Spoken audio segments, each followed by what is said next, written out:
எக்காரணம் கொண்டும் நிரந்தர யுத்த நிறுத்தம் ஒன்றுக்கு போவதே தவிர இடைக்கால யுத்த நிறுத்தத்திற்கு நாங்கள் போக மாட்டோம் என்கிற முடிவை எடுத்தார்கள். முடிவை எடுத்தது மட்டுமில்லைங்க, இன்னைக்கு அவர்களுடைய யுக்தியையே நீங்க பார்த்தீங்கன்னா, இன்றைக்கு குறிப்பாக அவர்கள் பல புதிய ஆயுதங்களை அறிமுகப்படுத்தி இருக்கிறார்கள். இந்த இன அழிவு எவ்வளவு பாரதூரமானது என்கிறது சம்பந்தமான ஒரு அறிக்கை வெளியிட்டிருக்கிறாங்க. அதில் அவங்க என்ன சொல்றாங்கன்னா, இப்போ காசாவில் இதுவரைக்கும் சுமார் 30,000 பேரை இஸ்ரேல் கொன்றிருக்கிறதுங்கிறாங்க.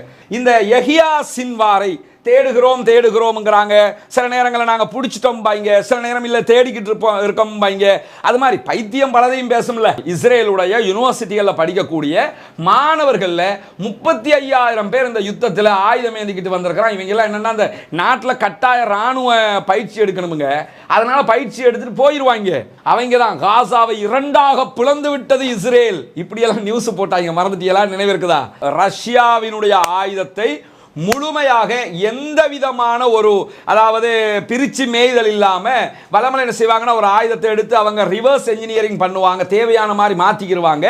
இந்த ஆயுதத்தை பொறுத்தவரையில் அவங்க எந்த விதமான மாற்றமும் செய்யாம என்ன செய்யறாங்கன்னு கேட்டா,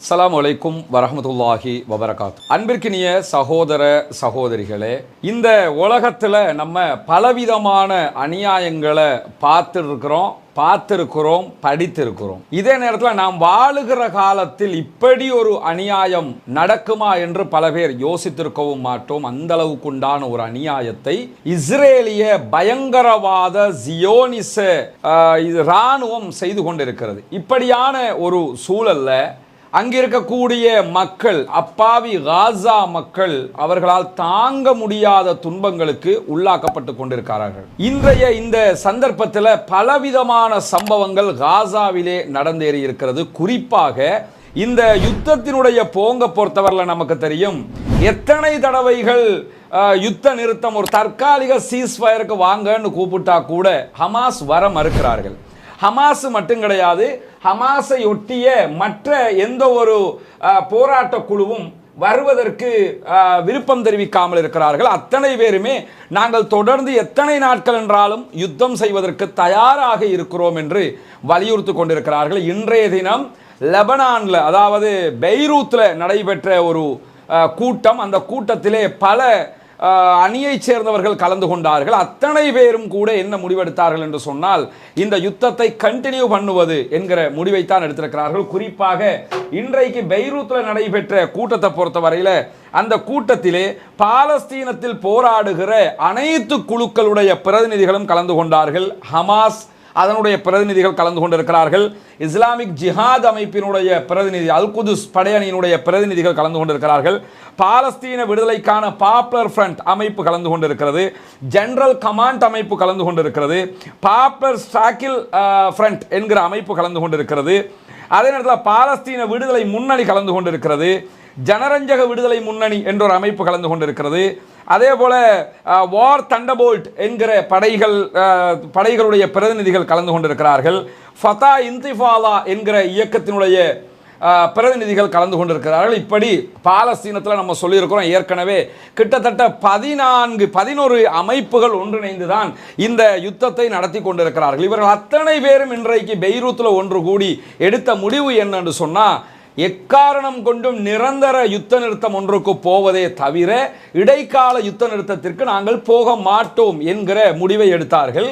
இதை திரும்ப திரும்ப பார்க்குற நமக்கும் கூட தான் ஆச்சரியமா இருக்கும். 2 மாதத்தை தாண்டி 82வது நாள் ஆகிடுச்சு. இன்னும் 8 நாளானா 3 மாசமாக போகுது.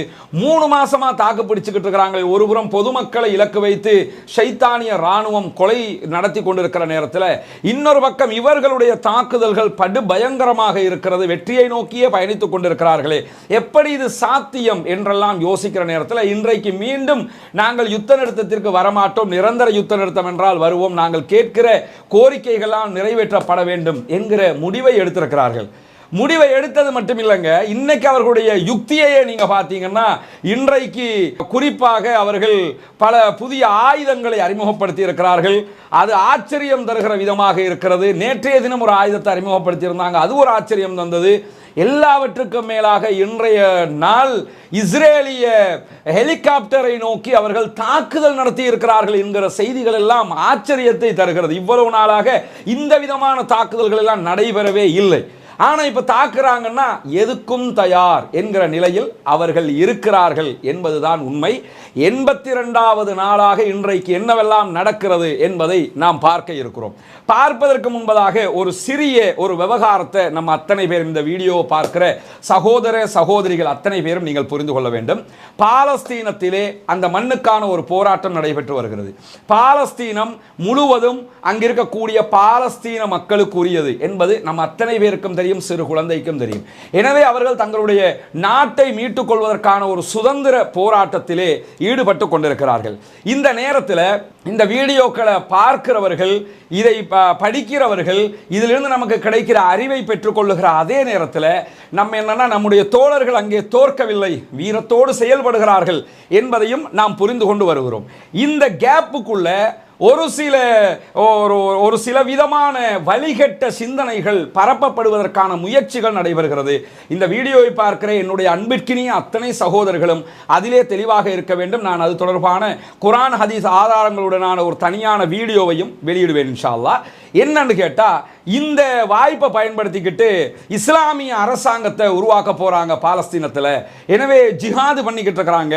நம்ம எல்லாம் அதை ஜிஹாது அந்த மாதிரி சிந்தனைகளை ஹிலாஃபத்தை உருவாக்கணுங்கிற மாதிரி ஹிலாஃபத்து சிந்தனையை உள்ளே ஹிலாஃபத்து என்கிற ஒரு சிந்தனையை உள்ளே நுழைக்கிற ஒரு வேலையை சில பேர் பார்த்து கொண்டிருக்கிறார்கள். நம்ம ஒன்றும் பண்ண தேவையில்லை, ஹிலாஃபத்து வந்துட்டா எல்லாமே சரியா போயிடும், முதல்ல ஆட்சியை பிடிக்கணும் என்று சொல்லி அவர்களுடைய நாட்டில் ஆட்சியை பிடிப்பதற்குத்தான் போராடுகிறார்கள். ஆல்ரெடி அவங்க அந்த ஆட்சியில் தான் இருக்கிறாங்க. இருந்தவர்கள் தான் இப்பொழுது ஆட்சியை கைப்பற்றுவதற்கு இஸ்ரேல் முனைகிறது. அதற்கு எதிராக பாலஸ்தீனத்திலே அவர்கள் போராடி கொண்டிருக்கிறார்கள். இந்த நேரத்தில் என்ன செய்யறாங்கன்னா, ஹிலாபத் என்கிற சிந்தனையை கொண்டு வந்து ஜனநாயகம் என்பது இணை வைப்பு, அது குஃபர். குறிப்பாக எனக்கே சில சகோதரர்கள் என்ன செஞ்சாங்கன்னா, அவங்களுக்கு நான் சொல்லி இருக்கிறேன், உங்களுக்குரிய பதிலை நான் தனியாக தருவேன் என்று சொல்லி இருக்கிறேன். இதை தொடர்ச்சியாக நீங்கள் ஜனநாயக ரீதியாக நம்ம போராடணுங்கிறீங்க, ஜனநாயகம் குஃபுரு என்று சொல்லி இந்த வாதங்களை முன்வைக்கிறாங்க. நன்றாக புரிந்து கொள்ளுங்கள், ஜனநாயகம் குஃபுரு. எனவே ஜனநாயகத்துக்கு எதிரான ஒரு ஆட்சியை கொண்டு வருவதற்குத்தான் ஹமாஸ் போராடுகிறார்கள் என்று சொல்லக்கூடியவங்க, நான் குர்ஆன் ஹதீஸ் ரீதியில் அது எப்படிங்கிறத தனியான ஒரு வீடியோவில் புரிய வைக்கிறேன். சிம்பிளாக புரிஞ்சுக்கிறங்க, ஜனநாயகம் குஃபுர் என்பதை எந்த இடத்துலையும் அவங்க சொல்லலை. அவங்களே ஜனநாயக ரீதியில் தேர்தலில் போட்டியிட்டு எலெக்ஷனில் வென்று 2006 முதல் காசாவில் ஆட்சியை பிடிச்சிருக்கிறாங்க. ஈவன் வெஸ்ட் பேங்க்ல அவங்க எலெக்ஷன் கேட்டு எலெக்ஷன்ல ஜெயித்தார்கள், அவர்களிடத்தில் ஆட்சி கொடுக்கப்படவில்லை. எனவே ஜனநாயக ரீதியில் அவர்கள் தேர்தலில் நின்றவர்கள், வென்றவர்கள் என்கிறத நீங்க புரிஞ்சுக்கணும். எனவே அங்கிருக்கக்கூடிய ஹமாஸினுடைய சுதந்திர போராட்டத்திற்கு வேறு முலாம் பூசி வேறு விதமான வழிகாட்டுதல் என்கிற பெயரில் வழிகெடுக்கிற சிந்தனைகளுக்குள்ள போய் தீவிரவாதத்தை தூண்டுகிற சிந்தனையில் யாராவது இருந்தால் அவர்கள் தயவு செய்து அதை விட்டு விலகிவிட வேண்டும். இந்த வீடியோக்களை பார்க்கிற சகோதரர்கள் அங்கிருக்கக்கூடிய மக்களுடைய வீரத்தை புரிந்து கொள்ளுங்கள், அவர்களுடைய ஈமானிய உறுதியை புரிந்து கொள்ளுங்கள், அவர்கள் இஸ்லாத்திற்காக செய்கிற தியாகங்களை புரிந்து கொள்ளுங்கள், அவர்களுக்காக அல்லாஹ்விடத்தில் பிரார்த்தனை செய்கிற அதே நேரத்தில் நாம் நம்முடைய வேலையாக என்ன செய்ய முடியும்னா அவர்களுக்காக பிரார்த்தனை மட்டும்தான் செய்ய முடியும், வேறு எதுவும் செய்ய முடியாது. வேறு விதமான வழிகாட்டுதல்கள் யார் சொன்னாலும் அது அத்தனையும் மார்க்கத்திற்கு விரோதமானது, மார்க்கத்திற்கு எதிரானது, வழிகட்ட சிந்தனை என்பதை புரிந்து கொள்ளுங்கள். இதை வைத்துக் கொண்டு அந்த அறிஞர் சொன்னார், இவர் சொன்னார், அங்க அரபு நாட்டில் இப்படி பேசிக்கிட்டு இருக்கிறாங்க, வாங்க ஆட்சியை பிடிக்க போறாங்க, இந்த ஐஎஸ் சிந்தனையின் பக்கம் இழுக்கிற யாராவது இருந்தால் அவதானமாக இருந்து கொள்ள வேண்டும் என்பதையும் இந்த இடத்துல நான் கூறிக்கொண்டு இன்றைக்கு 82வது நாளாக என்னவெல்லாம் நடந்திருக்கிறது என்கிற செய்திகளை நம்ம பார்க்க இருக்கிறோம். என்னவெல்லாம் 82வது நாளாக நடந்திருக்கிறது என்று சொல்லி பார்த்தீங்கன்னா, நமக்கெல்லாம் தெரியும் காசாவிலே நடக்கக்கூடிய அநியாயங்களுடைய பட்டியலை ஒவ்வொரு நாளும் அல் ஜசீரா உள்ளிட்ட அத்தனை ஊடகங்களும் வெளியிட்டு வருகிற அதே நேரத்தில் இன்றைக்கு ஐரோப்பாவை தளமாக கொண்டு இயங்கக்கூடிய ஹியூமன் ரைட்ஸ் வாட்ச் டாக்ங்கிற ஒரு அமைப்பு என்ன செஞ்சிருக்கிறாங்கன்னா, இதுவரைக்கும் அதாவது இஸ்ரேலினால் நடத்தப்பட்டிருக்கக்கூடிய இந்த மெசக்கர், இந்த இன அழிவு எவ்வளவு பாரதூரமானது என்கிறது சம்பந்தமான ஒரு அறிக்கை வெளியிட்டிருக்கிறாங்க. அதில் அவங்க என்ன சொல்றாங்கன்னா, இப்போ காசாவில் இதுவரைக்கும் சுமார் 30,000 பேரை இஸ்ரேல் கொன்றிருக்கிறதுங்கிறாங்க. இப்போ நம்ம வலமையில் ஜசீரா உள்ளிட்ட அறிவிப்புகளை நம்ம 20,000 21,000 தாண்டி போகுது என்கிற செய்தியை பார்க்குறோம். ஆனால் இவங்க அவர்களுடைய கணிப்பாக அவங்க என்ன சொல்றாங்கன்னா 30,000 தாண்டிய மரணங்கள் அங்கே ஏற்பட்டிருக்கிறது அப்படிங்கிறாங்க. அதே நேரத்தில் இந்த இனப்படுகொலையில் இறந்தவர்களுடைய எண்ணிக்கை 11,000, அதாவது இறந்தவர்களுடைய குழந்தைகளுடைய எண்ணிக்கை 11,420 அப்படின்னு சொல்லிட்டு பெண்கள் 6,000 பேர் என்கிற ஒரு அறிவித்தலை விடுத்திருக்கிறார்கள். இதில் என்னன்னா உண்மையிலே அவர்கள் வெளியிட்டிருக்கக்கூடிய அறிக்கையில் நம்ம சந்தோஷப்பட வேண்டிய ஒரே ஒரு பகுதி அந்த மெசக்கர் ஜினசைட் நடக்கிறது என்பதை அவர்கள் சொல்லி இருக்கிறார்கள். இரண்டாவதாக 30,000 பேருங்கிற ஒரு லிஸ்ட் அவங்க இன்னைக்கு சொல்றாங்கல்ல, அந்த லிஸ்ட்டை நம்ம ஏற்றுக்கொள்ள முடியாது. அஃபீஷியலாக அங்க இருக்கக்கூடிய காசாவின் ஆட்சியாளர்களாக இருக்கிற ஹமாஸுடைய சுகாதார அமைச்சகம் என்ன சொல்றாங்கன்னா 21,000 பேர் தான் மரணித்திருக்கிறார்கள்ங்கிறாங்க.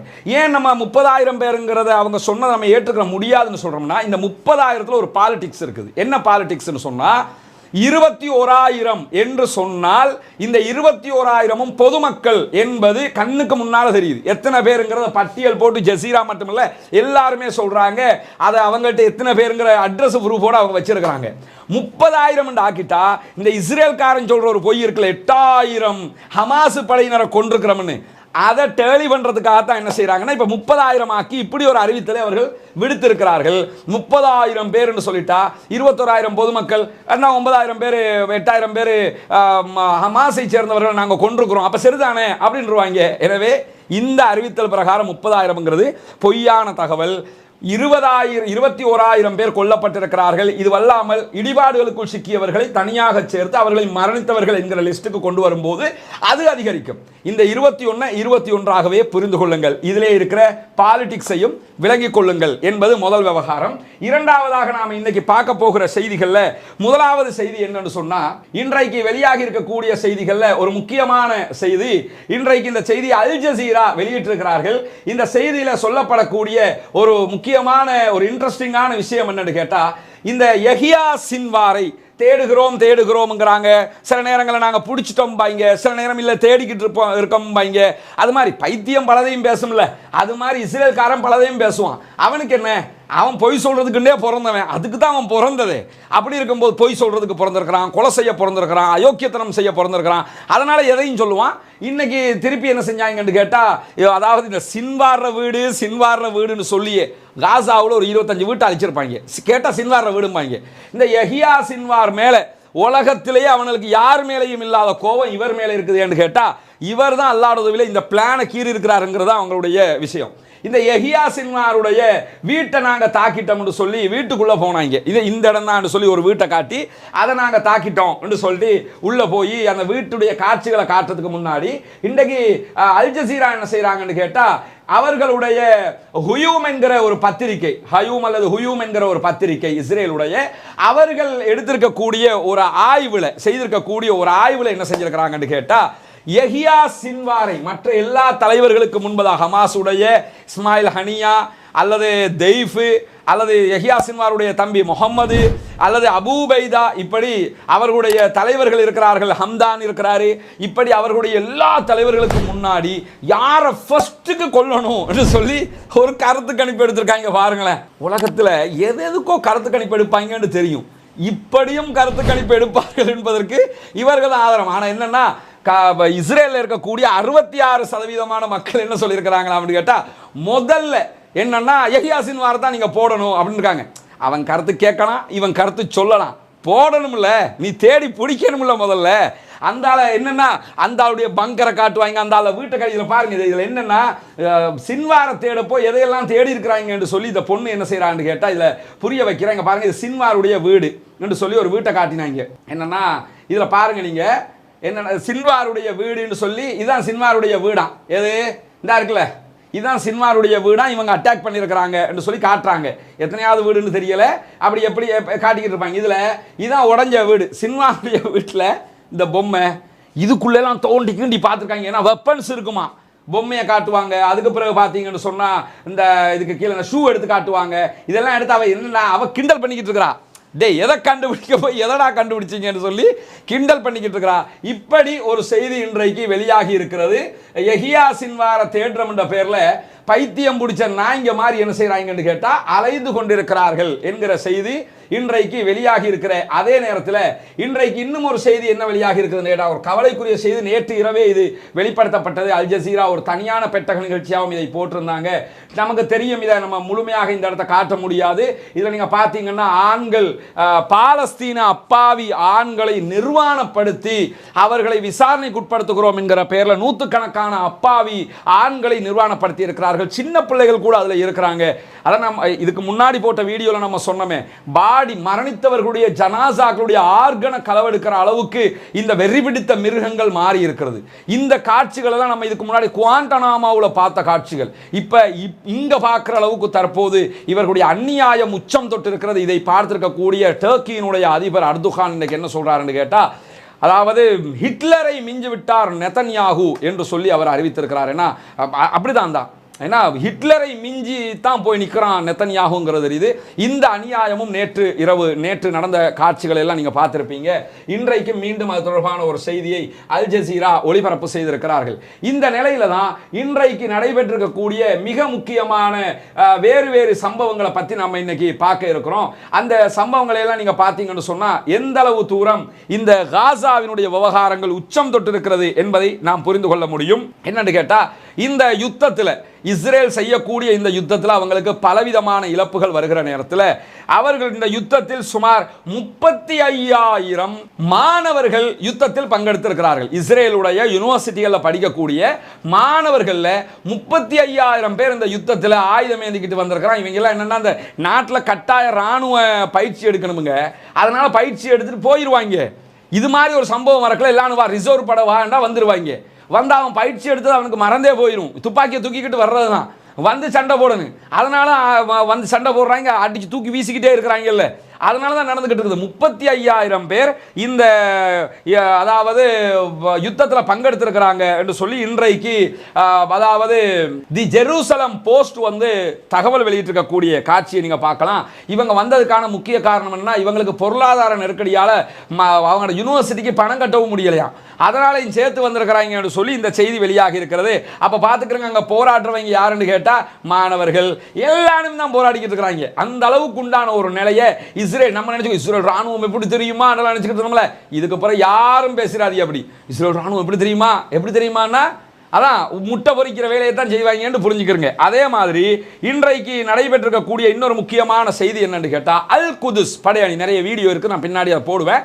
வீடியோக்களுக்கு முன்னாடி அல் குதுஸ் படையணி வடக்கு காசாவினுடைய நார்த் பகுதி, இதை நம்ம அடிக்கடி சொல்லுவோம், வடக்கு காசாவை கைப்பற்றிட்டோம்ங்கிறதாவது. ரெண்டாவது, இந்த தந்தி டிவியில இருக்கிற கொஞ்சம் பேரை சந்திக்கணுமே, நினைவு இருக்குதா?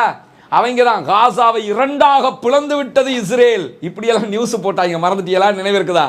இப்படியெல்லாம் நியூஸ் போட்டாங்க. காசாவை 2ஆக பிளந்து விட்டார்கள், பங்கருக்குள் தண்ணீர் அடித்து விட்டார்கள், இப்படியெல்லாம் செய்தி போட்டு அத்தனை பேரும் திரும்ப பார்த்துக்க, நார்த் காசாவை தனியாகவும் மற்ற காசாவை 2ஆக பிளந்ததா தான் நீங்க என்ன சொன்னீங்க. நார்த் காசாவில் தான் இன்னும் சண்டை நடந்துகிட்டு இருக்குது. நார்த் காசாவை அவர்கள் முழுமையாக கூட கைப்பற்றி முடியவில்லை, இதுதான் உண்மை. உள்ளுக்குள்ள அவ்வளவு ஃபயரிங் நடந்துகிட்டு இருக்குது. இந்த நார்த் காசாவில் என்ன ஆகுதுன்னு கேட்டா, இஸ்ரேலுடைய ராணுவத்தின் ஸ்கை ரேசிங் என்கிற ஒரு ட்ரோனை இன்னைக்கு என்ன செஞ்சிருக்கிறாங்கன்னா, இந்த அல் குதுஸ் படையணி சுட்டு வீழ்த்தி இருக்கிறார்கள். இவங்களுடைய ஸ்பெஷலே அதுதான். இந்த ட்ரோனை எல்லாம் சுட்டு வீழ்த்துற வேலையை அவங்க தான் செஞ்சுக்கிட்டு இருக்காங்க. இந்த வீடியோல நீங்க பார்க்க முடியும், இதுதான் அந்த ஸ்கை ரேசிங் என்கிற அவர்களுடைய உளவு விமானம். இது இருக்கிறதுலயே ரொம்ப ஸ்பெஷல் உளவு விமானம் இஸ்ரேலுடைய. அந்த உளவு விமானம் இதுவரைக்கும் ஒரு 3-4 விமானத்தை சுட்டு வீழ்த்திட்டாங்க. இன்னைக்கு இந்த விமானத்தை சுட்டு வீழ்த்தினது மட்டும் இல்ல, பாருங்க கரெக்டா அதை யூஸ் பண்றதுக்கு, திருப்பி அதை யூஸ் பண்றதுக்குரிய வேலையை பார்ப்பாங்க. இதை ரீகன்ஸ்ட்ரக்ஷன் பண்ணி என்ன செய்வாங்கன்னா, இதை வச்சு அவங்க பார்ப்பாங்கிறதா முக்கியமானது. இந்த விமானத்தை இன்றைக்கு சுட்டு வீழ்த்தி இருக்கக்கூடிய செய்திகளை அல் குதுஸ் படையணி வெளியிட்டிருக்கிறாங்க. விமானத்தையே சுட்டு வீழ்த்தி இருக்கிறார்கள் என்பது ஒரு செய்தி. அதே நேரத்தில் சரியாக இன்றைக்கு மதியம் 1 மணி அளவில் என்ன செஞ்சிருக்கிறாங்கன்னு கேட்டால், கான் யூனிஸ் பகுதிகளில் 10 பேரை கொண்ட அவர்களுடைய ஒரு படையணி மீது தாக்குதல் நடத்தி அவங்க உளவு நாய்களோட எல்லாம் வந்திருக்கிறாங்க. ஒட்டுமொத்த படையணியையே காலி பண்ணியிருக்கிறோம் இன்னைக்கு அல் குதுஸ் படையணி அறிவித்திருக்கிறார்கள். அதே போல வடக்கு காசா பகுதிகளில் இவர்களுடைய கிவிட்டி என்கிற ஒரு படையணி இருக்கிறது, இஸ்ரேலுடைய கிவிட்டி படையணி. அந்த படையணியில் இருந்த 3 பேர் இன்னைக்கு நடந்த சண்டையில் கொல்லப்பட்டிருக்கிறார்கள் என்கிற செய்தி அவங்களும் வெளியிட்டிருக்கிறாங்க. இந்த 3 பேரில் ஒருவர் அவர்களுடைய ஒரு படையின் தளபதி என்கிற கிவிட்டி படையணியினுடைய தளபதி என்கிற செய்தி வந்திருக்கிறது. எனவே இதோட 107வது படை தளபதி கொல்லப்பட்டிருக்கிறார். ஆனால் இஸ்ரேலுடைய படை, அதாவது ஹமாஸினுடைய படை தளபதிகளில் ஒருவர் கூட அல்லாஹ்வுடைய உதவியில் கொல்லப்படலை. அதே நேரத்தில் அல் குதுஸினுடைய ஒருவர் கூட இதுவரைக்கும் கொல்லப்படலை. அவர்களுடைய 107வது படை தளபதி இன்றைக்கு அல் குதுஸினால் கொல்லப்பட்டிருக்கிறார் என்கிற செய்தியும் வெளியாகி இருக்கிறது. இன்றைக்கு இஸ்ரேலிய ஊடகங்களை அதை பகிரங்கப்படுத்தியும் இருக்கிறார்கள். எங்களுடைய ஒரு தலைவரை இழந்திருக்கிறோம் என்கிற செய்தியை அவர்கள் சொல்லி இருக்கிறார்கள். இப்படியான நேரத்தில் இன்றைக்கு நடைபெற்றிருக்கக்கூடிய ஒரு முக்கியமான விவகாரத்தை பாருங்க. இன்றைய தினம் அல் கஸ்ஸாம் படையணி என்ன செஞ்சிருக்கிறாங்கன்னு கேட்டா SAM 18 என்கிற ஒரு ஆயுதம், அதே போன்ற ஒரு ஏவுகணை, அதே போன்று ப்ரோ ஏ என்கிற ஒரு ஏவுகணை, இந்த 2 ஏவுகணைகளை முதன்முறையாக இன்றிலிருந்து கஸ்ஸாம் பிரிகேட் தன்னுடைய படைப்பிரிவில் பயன்படுத்த ஆரம்பித்திருக்கிறார்கள். இதில் உள்ள ட்விஸ்ட் என்னன்னு கேட்டா, இந்த 2 ஏவுகணைகளும் மேட் இன் ரஷ்யா என்பதை அவர்கள் அறிவித்திருக்கிறார்கள். ரஷ்யாவினுடைய ஆயுதத்தை முழுமையாக எந்த விதமான ஒரு, அதாவது பிரிச்சு மேய்தல் இல்லாம வளமலை என்ன செய்வாங்கன்னா, ஒரு ஆயுதத்தை எடுத்து அவங்க ரிவர்ஸ் என்ஜினியரிங் பண்ணுவாங்க, தேவையான மாதிரி மாத்திக்கிடுவாங்க. இந்த ஆயுதத்தை பொறுத்தவரை அவங்க எந்த விதமான மாற்றமும் செய்யாம என்ன செய்யறாங்கன்னு கேட்டா, முழுமையாக பயன்படுத்துவதற்கு முயற்சி பண்ணி இருக்கிறார்கள். அதை அப்படியே பயன்படுத்துவதாக அறிவித்திருக்கிறார்கள். SAM 18 என்கிற ஒரு ஏவுகணையும் ப்ரோ ஏ என்கிற ஒரு ஏவுகணையும் இன்று முதல் ரஷ்யாவினுடைய ஏவுகணைகள் கஸ்ஸாம் படையணியில் பயன்படுத்தப்பட்டு வருகிறது. இன்றைக்கு நிறைய பேரை துவச்சி எடுத்திருக்கிறாங்க. அதை வச்சு தான். அது மட்டுமல்லாம இன்றைக்கு வந்திருக்கக்கூடிய ஒரு முக்கியமான செய்தி என்னன்னு சொன்னா, இஸ்ரேலுடைய ஒரு விமானம், அதாவது ஒரு ஹெலிகாப்டரை இன்றைக்கு நாங்கள் தாக்கி இருக்கிறோம் என்கிற செய்தியை கஸ்ஸாம் பிரிகேட் அறிவிச்சிருக்கிறாங்க. நம்ம இந்த செய்தியை எடுக்கிற வரைக்கும் அவங்க அந்த செய்தியை அறிவிச்சிட்டாங்க. பட் என்னன்னு கேட்டா, அவர்களுடைய வீடியோக்கள் எதுக்குமே நமக்கு வரல. இதுக்கு பிறகு வருவதற்கான வாய்ப்புகள் இருக்கிறது, அல்லது போட்டோக்கள், வேறு விதமான எக்ஸ்ட்ரா செய்திகள் வருவதற்கு வாய்ப்பு இருக்கிறது. ஆனால் இன்றைக்கு நாங்கள் ஹெலிகாப்டர் மீது தாக்குதல் நடத்தி இருக்கிறோம் என்கிற செய்தியை சொல்லியிருக்கிறாங்க. இது புதிதாக இருக்கிறது. ஏன்னா இதுவரைக்கும் அவங்க ஹெலிகாப்டர் மீது தாக்குதல் நடத்தல. எனவே ஹெலிகாப்டர் மீது தாக்குதல் நடத்துகிற படையணி களத்திற்கு வந்திருக்கிறார்கள். களத்திற்கு வந்துவிட்டால் இப்பொழுது வான்வழி தாக்குதல் மீது அவர்கள் எதிர்ப்பு தாக்குதல்களை நடத்துவதற்கு வாய்ப்பு இருக்கிறது. எனவே வான்வழி தாக்குதலையும் இஸ்ரேல் இனிமேல் ஒரு அதிர்ச்சிகரமான பதிலடிகளை காண்பதற்கும் வாய்ப்பு இருக்கிறது. அல்லாஹ் அவர்களுக்கு உதவ வேண்டும். ஏன்னா வான்வழி தாக்குதலை வச்சு தான் அவ்வளவு பொதுமக்களை கொன்று குவிச்சுக்கிட்டு இருக்கிறாங்க. அப்படி ஒரு ரிப்ளை அடிக்கிற ஒரு வழிக்கு இவங்க வந்துருவாங்களா இருந்தா கண்டிப்பாக அது இவர்களுக்கு ஒரு பெரிய மாற்றத்தை தரும். அது நம்ம இந்த விவகாரத்தில் கவனிக்கப்பட வேண்டிய ஒரு விவகாரம். இவர்கள் தற்போது நாங்கள் ஹெலிகாப்டரையும் தாக்க ஆரம்பித்திருக்கிறோம் என்கிற செய்தி அவங்க சொல்லியிருக்கிறாங்க. அதுலேயும் குறிப்பாக என்ன சொல்கிறாங்கன்னு கேட்டால், இந்த அல் கஸ்ஸாம் படைப்பிரிவு நார்த்து காசாவில் இருக்கக்கூடிய ஜபாலியா முகாமுக்கு கிழக்கு பகுதிகளில் இந்த SAM 18 என்கிற ஏவுகணையை வச்சு தான் ஹெலிகாப்டரை நாங்கள் குறிவைத்தோம் என்கிற செய்தியையும் சொல்லியிருக்கிறாங்க. எனவே ஹெலிகாப்டரை தாக்குகிற ஆயுதம் ரஷ்யாவினுடைய ஆயுதம் இவர்கள் பயன்படுத்த ஆரம்பித்திருக்கிறார்கள். அப்படி என்றால் ரஷ்யாவினுடைய ஆயுதத்தை இதுக்கு முன்னாடி ஏன் இதை பயன்படுத்தலை என்கிற ஒரு கேள்வியும் இருக்கு. இத்தனை அழிவுகள் வரும்போது பயன்படுத்தலைன்னா அவர்களுக்கு இது கிடைக்காமல் இருந்திருக்க வாய்ப்பு இருக்கிறது. அதனால தான் இன்னைக்கே நம்ம பார்த்தோம், இதுக்கு முன்னாடி பேசின வீடியோலையும் நம்ம சொல்லியிருந்தோம். இன்னைக்கு அவர்களுடைய இராணுவத்தை சேர்ந்தவர்கள், அவர்களுடைய ஆய்வாளர்கள், அது மட்டுமல்லாமல் அமெரிக்காவை தளமாக கொண்டு இயங்குகிற இந்த வார் சம்பந்தப்பட்ட ஆய்வு நடத்தக்கூடிய 2 அமைப்புகள் சொன்ன ஒரு செய்தி என்னன்னா, கஸ்ஸாம் பிரிகேட், குறிப்பாக ஹமாஸும் அல் குதுஸும் தாங்கள் பாதிக்கப்படுகிற நேரத்தில் அதிலிருந்து மீண்டு எழுகிற தன்மையை கொண்டிருக்கிறார்கள். அவங்களுக்கு ஆயுதம் போதாம போகிற ஒரு நிலை இல்லை, திரும்ப ஆயுதம் கிடைச்சிக்கிட்டு இருக்குது. ஏதோ ஒரு வகையில் அவங்களுக்கு ஆயுதம் கிடைச்சிக்கிட்டு இருக்குதுங்கிறாங்க. எனவே இதுவரைக்கும் அவர்களுக்கு இந்த விமானத்தை தாக்குற ஆயுதம் இருந்ததுன்னு சொன்ன அந்த ஹெலிகாப்டரை கண்டிப்பாக தாக்கியிருப்பாங்க. இதுவரைக்கும் இருந்தில்லை. இன்னைக்கு தான் அறிவிச்சிருக்கிறாங்க ரஷ்யாவினுடைய ஆயுதத்தை பயன்படுத்தணும் சொல்லி. எனவே ரஷ்யாவினுடைய ஆயுதம் களத்திற்கு வந்திருக்கிறது. அதை கொண்டு அவர்கள் இன்றைக்கு முதல் தடவையாக ஹெலிகாப்டர் மீது தாக்குதல் நடத்தி இருக்கிறார்கள். இதற்கு பிறகு நிறைய இது மாதிரி சரவெடிகளை நாம் பார்ப்பதற்கான வாய்ப்புகள் இருக்கிறது. அப்படி ஒரு வாய்ப்பு அவர்களுக்கு கிடைக்குமாக இருந்தால் இன்ஷா அல்லாஹ் இந்த யுத்தம் வெகு சீக்கிரத்தில் முடிவுக்கு வரும். ஏன்னா தரைவழி யுத்தத்தில் தொடர்ச்சி எரிச்சிருக்கிறாங்க. இப்ப அவங்க பக்கத்தில் நிற்க முடியாது, செருப்ப கலடி அடிக்கிற அளவுக்கு அடி தவண்டு ஓடிக்கிட்டு இருக்கிறாங்க. அந்த நிலைமை இப்போ வான்வழி தாக்குதலுக்கு ரிட்டர்ன் ஆயிட்டாங்கன்னா அப்படி ஒரு நிலைமை உண்டாக வாய்ப்பு இருக்கிறது. பொறுத்திருந்து பார்ப்போம் இன்ஷா அல்லாஹ். அவர்களுடைய இந்த ஜனநாயகத்தை முன்னோக்கி அவர்களுடைய இந்த விதமான ஆயுத ரீதியிலான இராணுவ முனைப்பில் அவர்கள் வெற்றி பெற வேண்டும். வெற்றி பெற்று ஜனநாயக ரீதியாக அவர்களை ஆட்சி அமைத்து அந்த நாடு அவர்களுக்குரியது என்கிற ஆளுகையை அவர்கள் உண்டாக்க வேண்டும் என்பதுதான் உலகத்தில் இருக்கிற மனிதநேயத்தை விரும்பக்கூடிய அத்தனை பேருடைய விருப்பமாக இருக்கிறது. அதே நேரத்தில் இன்னும் இன்னைக்கு கஸ்ஸாம் படையணி வேற என்னெல்லாம் செஞ்சிருக்கிறாங்கிறது இதுக்குரிய வீடியோக்கள் சிலது இருக்கு, அதுக்கு நான் பின்னாடி போடுறேன். அதில் இன்னைக்கு அதாவது என்ன செஞ்சிருக்கிறாங்கன்னா அபு சபக் என்கிற ஏரியாவில் 2 மெர்காவா டேங்குகளை யாசின் செல்லுகளை கொண்டு நாங்கள் அழிச்சிருக்கிறோங்கிற செய்தியை சொல்லியிருக்கிறாங்க. அதே மாதிரி காசாவில் பிரிட்ஜ் என்கிற பகுதிகளில் இஸ்ரேலிய மெர்காவா டேங்கு ஒன்றையும் அதே நேரத்தில் ஒரு புல்டோசரையும் நாங்கள் யாசினை கொன்று துவம்சம் செய்திருக்கிறோம் என்கிற செய்தியை சொல்லியிருக்கிறாங்க. இதெல்லாம் நீங்களே எண்ணிக்கிறோம் அப்போ எத்தனை டேங்குங்கிறது வந்துடும். அதே மாதிரி கான் யூனிஸுக்கு வடக்கு பகுதிகளில் 2 டேங்குகள் அதே போல ஒரு ஜீப்பு, இந்த 3 மீதும் நாங்கள் யாசின் குண்டுகள் மூலமாக தாக்குதல் நடத்தி இருக்கிறோம்ங்கிறாங்க. கான் யூனிஸுக்கு வடக்கு பகுதிகளில் இன்னொரு பகுதிகளில் 2 வாகனங்கள் ராணுவ வெஹிக்கிள் ஆம் வெஹிக்கிள் 2 மேலே தாக்குதல் நடத்தி இருக்கிறோம். பல வீரர்கள் அங்கே கொல்லப்பட்டிருக்கிறார்கள் என்கிற செய்தியை சொல்றாங்க. இப்படி கூட்டி கழிச்சு பார்த்தா குறைஞ்ச 25 பேராவது இதில் செத்துருக்கணும். அப்படி ஒரு தாக்குதல்கள் நடத்தப்பட்டிருக்கு. எல்லாமே கெரில்லா தாக்குதல்கள், எல்லாமே ஒளிந்திருந்து மறைந்திருந்து தாக்கக்கூடிய தாக்குதல்களை அவர்கள் நடத்தி கொண்டிருக்கிறார்கள். அதோட ஓல்டு காசா ஸ்ட்ரீட் என்கிற பழைய காசா தெருவில் என்ன செஞ்சிருக்கிறாங்கன்னு கேட்டா யாசின் மூலமாக தாக்குதல் நடத்தியதில் 7 வாகனங்கள் மீது நாங்கள் குறி வைத்திருக்கிறோம்ங்கிறாங்க. 7 ஜீப் மேல குறி வச்சு தாக்கியிருக்கிறோம்ங்கிறாங்க. பல வீரர்கள் கொல்லப்பட்டிருக்கிறார்கள் சொல்லியிருக்கிறாங்க. 7 வெஹிக்கிள் மேல தாக்கி இருந்தா ஒரு வெஹிக்கிள்ல ஒருவர் இருந்திருந்தா கூட 7 பேர் அங்கே செத்துருக்கணும். குறைஞ்சது ஒரு ஜீப்ல 5 பேர் இருப்பாங்க, 5 பேர் அதோட கூட இருப்பாங்க. 5 பேர் நீங்க வச்சா கூட 35 பேர் இந்த இடத்துல காலியா இருக்கணும். இன்னைக்கு மட்டும் நூற்றுக்கணக்கானவர்கள் இஸ்ரேலிய ராணுவத்தில் கபருக்குள் அனுப்பப்பட்டிருப்பார்கள் என்கிற செய்தி, அதாவது கஸ்ஸாம் படையணி மூலமாக மட்டும். அதே மாதிரி பார்த்தீங்கன்னா கான் யூனிஸுக்கு கிழக்க ஒரு ஜியோனிச பயங்கரவாத ராணுவத்தில் ஒருவர் கொல்லப்பட்டிருக்கிறார் என்று சொல்லியிருக்கிறாங்க. சுஜாயியாவில் மிக கொடுமையான நேரடி தாக்குதல்கள் நடைபெற்றுக் கொண்டிருக்கிறது என்கிற செய்திகளும் இன்றைக்கு வெளியாகி இருக்கக்கூடிய நேரத்தில் ஹிஸ்புல்லாக்கள் இன்னைக்கு என்ன பண்றாங்கங்கறத நீங்க பாத்தீங்கன்னா, ஹிஸ்புல்லாக்கள் இன்னைக்கு ஷமோனா என்கிற கியாரத் ஷமோனா என்கிற இஸ்ரேலுடைய பகுதி, அந்த பகுதிகளில் சரமாரி தாக்குதலை நடத்தி இருக்கிறார்கள் என்கிற செய்தியும் வீடியோக்களும் வந்திருக்கிறது.